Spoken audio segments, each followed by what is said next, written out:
Mr. Speaker, thank you. Thanks again for the invitation. Probably before I proceed, I mean, there are two things I want to say. Today I've learned that I'm not an very good reader of the Bible, but majority leader here has taught me something today, that even the Bible in Matthew chapter 11, verse 28, speaks of the burden, kupunguzia watu mizigo. Ama namna gani? He knows the exact words. So hata hii punguza mizigo tayari Biblia imezungumzia. Secondly, Mr. Speaker, before I proceed, I want to officially hand over the original version of the bill to the Speaker, so that just for the avoidance of doubt, you can always make reference to it. If kuna swali, unaweza kuangalia, at least it's come from the promoters of this bill. So this is the original Punguza Mzigo bill, which I now want to hand over to the Speaker. One, there are people who are out there already distorting the contents of this bill. They are telling lies about some of the things in this bill. First of all, line number one they are telling is that counties will be merged, that wards will be merged. That's not true. In fact, this bill keeps the counties, the wards as they are. The 1,450 wards must remain as they are, because I'll explain to you why we have retained the wards. We have also not touched the counties. 47 counties of Kenya will remain, and I will explain again why. So there are those people who are lying out there saying that hii bill inanyang'anya watu sijui kazi nini. And secondly, related to this bill, we've looked at the whole concept of the burden, the cost of our governance as a country. And I think the conceptual framework of this bill is, how do we reduce the burden on the common mwananchi, but also have a trade-off? How then do we take services to people's very doorsteps? And I'll be able to explain that. So that is the conceptual framework. Kama kazi yako labda inaenda sababu inaonekana kama mzigo, it's because of that burden that Kenyans are discussing. Which is why even Kenyans had said, tunataka hata mishahara ya wabunge ikuwe kiasi fulani. Lakini when we were drafting the bill, it became impossible to actually include specific figures on the bill, and I'll explain how we have come up with that solution. There are also people who are saying, what is the referendum question? You see, first of all, it's a deliberate attempt to politicize this Punguza Mzigo. The referendum question is very simple. It's either you retain the current constitution, this one here, which has all the burdens ile mizigo ambayo tunataka kupunguza, or we actually vote yes to a new constitution. What we have done, we have made life easy, even for IBC. What the proposals in this bill, these ones here, we have already factored them into what we are now calling the proposed and amended Constitution of Kenya 2019. So when we go to the referendum question doesn't have to be complicated.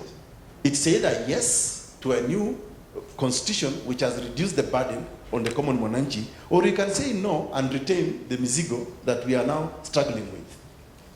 Those are the two questions. So let people not complicate what is the referendum question. You know, these are very straightforward matters. Thirdly, and lastly, the country is watching the role of the members of this county assembly and all the 47 ones. You have a constitutional role. So do not allow yourself to be intimidated. We would like you to look at this bill on its merits or demerits. Tuache siasa kando. Tuache mambo ya party politics kando. Let's say, does the MCA have a role in passing legislation? The answer is yes. So forget about hizo threats like na Duale saying that MCAs wakipitisha kitu tutapambana na wao. You know, MCAs don't tell members of parliament not to pass the law. And that's why they have tried to take us to court. We have beaten them hands down in court, because the court agreed you cannot stop a legislative body from doing its work. And right now as we speak, we have already lost 14 days. We are not able to recover those 14 days because a court order cannot extend a constitutional timeline. Neither can it also reduce a constitutional timeline. So it's unfortunate, but I've got every confidence that the issues we are going to discuss here are straightforward issues. They are about the people of Kenya. It's about us making a decision as leaders in this country. Now, without much ado, let me go to the bill. And I want to refer you, if you have a copy, go to page 9, because that's where I want to start. Now, there are 16 issues This is what we are called the general formulation under Article 257. These are the 16 issues that we took to Kenya. And by the way, we actually started with 7 issues. When we started going round, Wakenya wakatuambia ongeza hii, ongeza hii, ongeza hii, mpaka ikafika 16 issues. The 16 issues you see today. So we have broken them into various themes. The theme number 1 is the need to strengthen parliament, create efficiency in parliament, but also reduce the cost of representation. And Kenyans say wajumbe ni wengi sana. And again, this is another cheap lie that's being told. That Punguza Mzigo is only targeting waheshimiwa. Again, it's not true. Reducing parliament is just but one of the 16 issues. So, theme number 1 in this bill is how do we strengthen bunge, create efficiency, reduce over-representation, but at the same time, also reduce the cost that you mwananchi wa kawaida unabeba. Hiyo mizigo ya taxes, ya kulipia how to night allowance, car allowance, sitting allowance, mortgage and all that. That's mizigo tunabeba kama wananchi. And that's why Kenyans said we need to reduce this parliament. So, how do we reduce this parliament? Number 1, we have said we are overrepresented as a country. We are overrepresented as a country. And this is a concern we must arrange. And we did a case study. We looked at the United States of America, which has a population of 350 million people. But a population of 1.3 billion people, 1.3 billion people, they only have, meaning in India, one person alone can actually represent 1.6 million people. We looked at China. China has a population of 1.4 billion people, but they only have 1,200 elected representatives. Again, ratio-wise, one person represents 1.6 million people. Now come back home to Kenya with all the 290 constituencies. We do away with all the nomination at the national level and national parliament. But we retain Article 100 of the Constitution today, which is about certain special interest seats, minorities, persons with disabilities, youth. So we say the 47 counties of Kenya will now become a constituency for purposes of election into parliament. They will each elect one man and one woman to the National Assembly. Then we are retaining Article 100, which will have 6 special interest seats. Each of those seats, whether it's ethnic minority, youth, person with disability, each one again has to be a one man, one woman. That will make the National Assembly of Kenya a maximum of 100 MPs. We are also removing the tag of women rep for women. We want them to be elected like their male counterparts. So you will not see women represented, but you will see a member of parliament of female gender representing Uasin Gishu. So parliament, National Assembly will now have 100 MPs. Senate, tumesema kila county itoe mbunge moja wa senator. So the Senate will be 47 maximum. Hakuna mambo ya nomination, hakuna nini. So the entire parliament of Kenya will now have 147 members. And this will bring down the cost from 42.5 billion to 5 billion per year. Na tuko na CPAs hapa. Our chairman is a CPA. He's a man who did the mathematics and calculated. Now you tell me, what can you do with 37-point-something billion if you are given today? Teachers, doctors, and nurses in this country have been fighting for the government to honor their collective bargaining agreement of less than 10 billion. So you can imagine, you can easily fix the CBA with teachers, with nurses, and with doctors. And you will have served 46 million Kenyans. As opposed to 42.2 billion just going for only 416 individuals. This is a hard conversation we must have, my fellow countrymen. It's a decision we have to make. So that is point number 1. And we looked at, when you look at Kenya's representation, we are overrepresented by over 400%. If you compare with these other countries that are developed, you know, we go to India every other time for Medicare. Hospitali zetu hapa zinalala, they cannot even do anything for us. And that's why India can easily say we are 1.3 billion people, but we only need 800 representatives. Hatuhitaji watu wengi. But we do not compromise certain basic things like health, education, technical training for their people at very grassroots. So, and that was the question about representation. Then we have also proposed, of course I've talked about using the counties as the constituencies. We have also proposed now to elevate Senate from the current status it is to what we call now a upper house. This is what happens elsewhere in the world. Traditionally, when you have a bicameral house, bicameral meaning two houses of representation, National Assembly and maybe the Senate, one must be a upper house and it must have veto power. It must be able to reject or to oversight the excesses of the other house. And I'll give you various examples. Last year, our National Parliament, National Assembly, passed a law called the Division of Revenue Bill number 7 of 2018. I don't know how many of you read that law. Yeah? You should be familiar with that law because that's the law that decided how much money you get in this county of Uasin Gishu.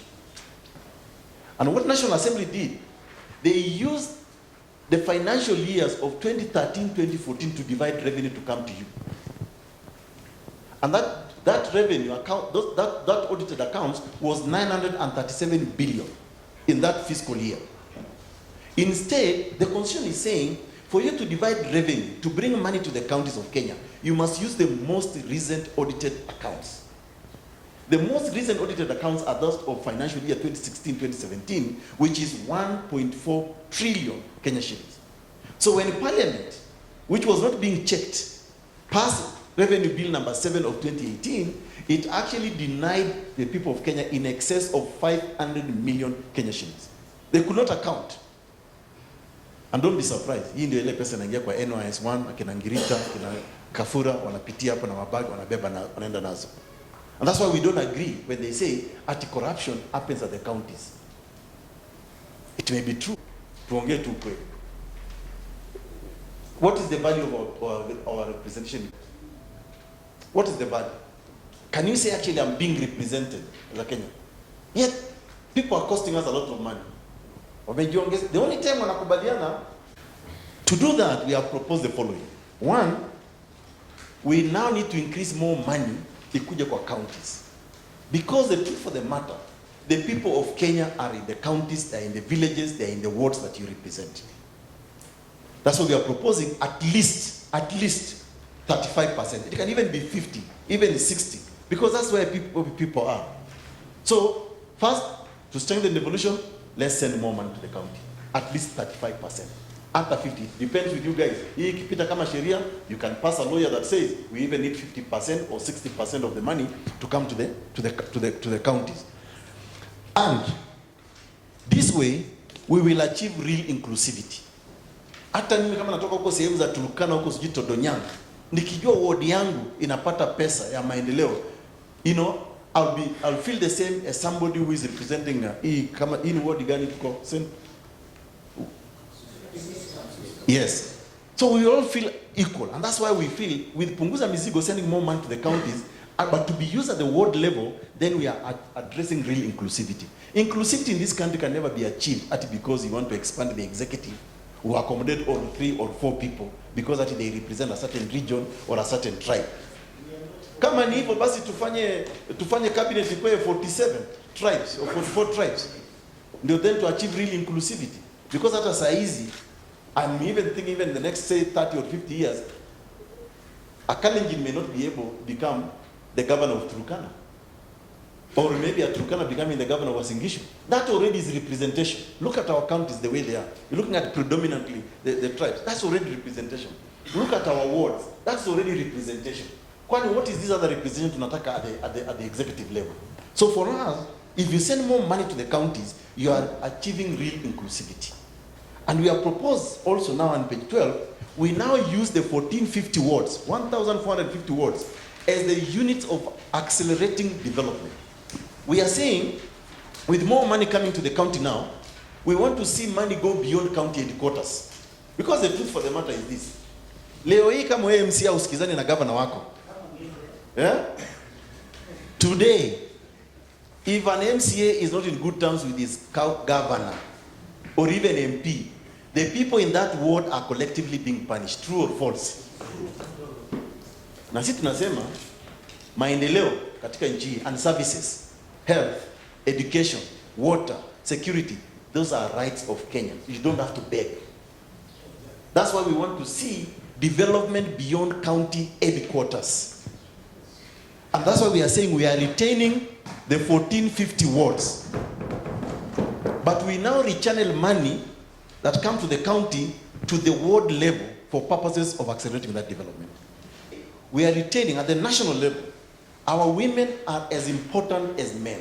We want them to be elected as members of parliament, not women representative, not this and that, not that type of women representative. So when you elect one man and one woman from each county, you have actually even, first of all, at 50-50, you have attained 50-50 representation. If you look at the institution of parliament, you have already attained 35%, at least at that national level.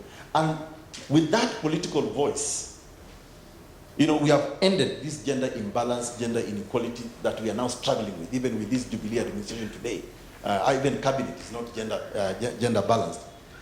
Then the second theme, the other theme, the fourth theme in this bill is to demystify the presidency. I'm now on page 13. To demystify the presidency and to end the culture of election violence that we have seen in our country for many, many, many decades. And to do that, we have said, and we have asked the question, the presidency is not everything. It shouldn't make us fight. It shouldn't make us underdeveloped. You know? So we are saying, if you're a serious person with a real plan of action about your country, we are giving you one term of only 7 years. Unachapa kazi yako, after 7 years, una retire. And we have looked at the history. Why have we come up with this? Because, after all, today, there's only one term of 4 years for president, 5 years. Kama uko lucky, utachaguliwa tena. But the question has been, there has been a matter of do or die attitude that lazima nichaguliwe. In the process of that do or die attitude, Kenyans actually also die. We've seen a lot of election violence in this country. Let me walk you back memory lane. 1992, there was an incumbent seeking re-election. We saw violence in Rift Valley. 1997, an incumbent seeking re-election. We saw violence part of Rift Valley and coast of Kenya. 2002, there was no incumbent seeking re-election in this country. Even the police and raia walisherehekea on the streets. Do you guys remember those images? 2007, an incumbent was seeking re-election. You all know what happened. Even our own president and his deputy were tried at the Hague. 2013, there was no incumbent seeking re-election. Even the losers went to State House and had a cup of tea with the president and his deputy. 2017, an incumbent was seeking re-election. Again, the do or die attitude. We saw at least 300 people die. The country was threatened. Another one even saw himself as the president. That's just because of re-election. So we are saying, let's demystify this presidency. What is this presidency? That inatufanya sisi hata karibu tukose nchi. Yeah? Why? And we have said the trade-off is this. If we give people services using the word, that everybody kwa word yake anze kusema kuna maji, kuna barabara, nakwambia hata sijui nini inaweza kuwa rais, now nobody will care. Anything and anybody can be president and nobody will care. But this thing of lazima mtu wetu, hata leo hii mimi nikikuwa president 2022 and Mungu ni mkubwa. Huwezi kuona Waturukana wakipanga laini status na kusema ati tuko na mtu yetu wacha tugawie. Hata saa hizi Rais Uhuru Kenyatta si ni rais. Nisioni Wakikuyu wakipanga laini status na kusema shule zitafunguliwa next month, sasa tugawie sababu mtu wetu wako. Yeah? And I like laughing at my Luo friends and Kikuyu friends because during campaign waliambiwa ati udhamaki ni wito, dhamaki ni shao. Eh? Sasa dhamaki na udhamaki wamekutana through handshake. Nyinyi mnabaki mki. And that's because of the president, true or false? Yeah? So I want us to have a honest conversation as a country. How do we change our country? How do we ensure that presidency sio kila kitu? What matters is, am I getting services? Do I feel I'm actually Kenyan who is enjoying, who is free to live anywhere? Again, my Kikuyu friends, these are my Mudhoniwa, so I like to pick on them. You know, before oil was discovered in Turkana, walikuwa wanasema ati there's nothing that can come out of Turkana. Huko Turkana ni nchi tough nini. Lakini kumbe Wakikuyu baada ya oil kutambuliwa kwa Turkana wakasema ati sasa zamani tulikuwa tukitembea na boat ati the boat capsized in Kikuyu inaitwa Goturukana. Is it? Goturukana. Ati sasa lazima turudi nyumbani sababu. So you see this Kenya, if we have a beautiful country. All I want us to do is, can we make sure that every Kenya feels comfortable wherever they are? That's why we are saying, if we demystify the presidency, but take services to the people, take more money to the world level, anybody can be president, we can have a united country. The other issue we are addressing in the bill is to reduce the public wage bill and recurrent expenditure. The truth for the matter of Kenya, Nzangu, tusikizane. The wage bill in this country is killing us. Leo hii Kenya, hata mimba inadaiwa. Iko na deni. The national wage bill saizi is at about what? 6 trillion. 5.8 keeps on thereabout. It's projected by the end of Jubilee administration it will probably even be 7 or 8 trillion. And that is money, my friends, we will have to pay. Lazima tutalipa, hata kama wewe mwenyewe utalipa, watoto wako lazima watalipa. Na wajukuu wako lazima watalipa. So we are proposing in this Punguza Mzigo, we need to address the question of the wage bill. That's why we are saying the conceptual framework of Punguza Mzigo is how do we reduce the burden on Kenya. That's why we are saying let's reduce representation, let's do away with nominations. That money we rechannel it for purposes of development. Kenyans had also suggested, kwa nini tunalipa rais mshahara kama 2 million? Anapata nafasi wakati gani ya kutumia hiyo pesa? Nyumba tumempatia nyumba inaitwa State House, tumempatia magari, hata kama ni toilet paper tunamnunulia, maji tunamnunulia. So we said, in fact, ni kama it's become a bone of an avenue for fighting between the governor na deputy wake, governor maybe na MCAs. So we have said we are abolishing the position of deputy governor. And is to enforce integrity and corruption and theft of public money. Since I'm in Uasin, Gishu, nataka kuuliza swali. In Kalenjin language, even in Kikuyu or even in Turkana, what is the word corruption? Does the word corruption exist in our traditional languages? Vernaculars, in our mother tongues. Lakini, even in Uasin Gishu, you say somebody is chorindet. Yeah? Ukisema mtu ni mwizi, ameiba, it's closer. You can relate to it, sindio? Because corruption has been sanitized, we call it corruption. But you cannot even relate it to our own cultural, traditional mother tongues. So we have said, let's now amend chapter 6 of the Constitution of Kenya, so that we can end this impunity and theft of public money. And we have introduced strict measures. We have said, let there be thorough investigation in investigating people who are suspected to be corrupt or thieves of public money. Once you have gathered evidence, forensic evidence, and that person has actually been adjudged using that evidence, then that person is barred from running for any public office. Is not appointed into any state office. That person should then be tried using that evidence within a very short time, like of 30 days, because we have to take the fight against corruption to another level. Somebody who steals money meant for hospitals has actually killed many people. You are a mass murderer. You have denied people oxygen, drugs, bed space, treatment, nursing. If you steal money meant for schools, you have actually killed future generations, the competitiveness of a country. So we are saying, let's take corruption seriously, let's punish seriously. We have not said that the Auditor General must now have a forensic department, so that when he does investigation of state public money, he begins to gather evidence. When he makes his report, then that report should be sufficient enough used by the Office of the Director of Public Prosecution. If there is a need for investigation, iende kwa DCI, Director of Criminal Investigation, to investigate.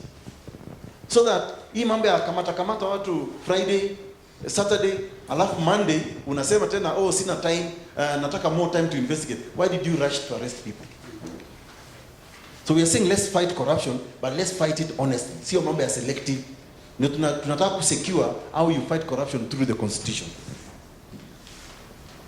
We have said a time frame of 30 days trial is good. Ukipatikana wewe unafungwa maisha because we think that you are worse than even a mass murderer.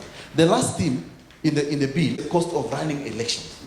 We have made some propositions. We have said that, for example, if you are a Kenyan who has attained the age of 18, na uko na national identity card umepatiwa na serikali yetu ya Kenya, you should be automatically deemed as a registered voter. Hii mambo ya registration of voters nini every other time is costing us billions, because utasikia IBC either this year or next year akisema tunataka a few billions to register voters. Imagine if we adopted their national identity card. We have already expanded our voter base to at least 30 million people who have got a national identity card. So your business will only to say, me, I want to vote in Ward X, I want to vote in County Y. That is, it will simplify our management of our election. So, Mr. Speaker, with that last 16th point, let me now give you a summary. Because in 2010, when we released our final report of the Committee of Elections, because I was in the team that wrote this country's constitution, we warned Kenyans that let's think about the cost of our governance. When we automate voter registration, general elections, we've saved the country 25 billion and 50 billion respectively. When we restructure independent commissions, we actually save the money 16 billion. And this is the juiciest part, the last one. When we severely punish thieves of public money, I'm talking about public money. I'm not talking about the money where unatoka mfuko yako na kupatia police. That's not public money, hiyo ni pesa yako. That's corruption at another level. Our target here is grand corruption. The corruption that costs this country 700 billion every year. You know that our third of our national budget is stolen every year. So we have said if we severely punish thieves of public money, we will save the country 3.5 trillion Kenya shillings. In total, Punguza Mzigo, when adopted, will save our country 3.78 trillion Kenya shillings. This is money which is even more than our current national budget. You tell me if we cannot fix this country with such kind of savings. Hata tutaanza kulipa our national debt, which is currently at about 6 trillion. So that, in summary, members, is what Punguza Mzigo bill is all about. It is the 16 issues that we took to the people, which we finally drafted into a law to amend this constitution.